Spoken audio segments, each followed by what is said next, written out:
Okay, I just wanted to show a few problems I found with the Nexus 7, which I bought a few months out when it first came out. One of the first things I did was launch the included Nexus 7 guidebook. Now, one of the criticisms I've had of Android is the lack of attention to detail of things like the graphics and the scrolling and stuff. And I've written an article on my blog about the different strategies that Google and Apple took when designing the UI toolkit for their respective operating systems.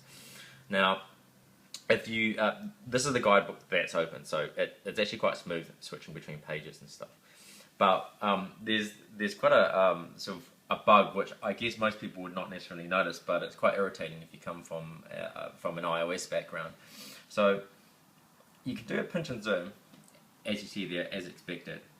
But if you sort of move your finger around and then you start pinching and zooming, you see the center of the pinch doesn't move with your finger. So here, if you see, the word Google is in between my index finger and my thumb.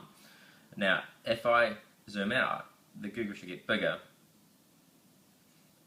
and smaller within the center, but as you see, it's centered around here somewhere rather than between. Oh, it's got a bit wet.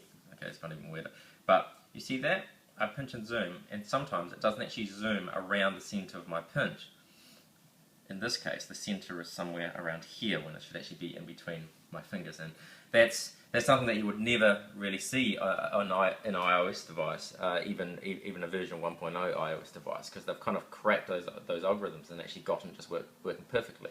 Now, the strange thing with Android is this seems to only happen with the guidebook, and it doesn't seem to happen with Chrome and some of the other apps, which is quite weird because it means that they've almost used a different strategy, different code, rather than reuse the code. So I'm not sure what's going on there, but it was one of the first things I noticed as soon as I started up, which is not a very good experience because you would expect most people to play around with the guidebook as soon as they unbox the thing.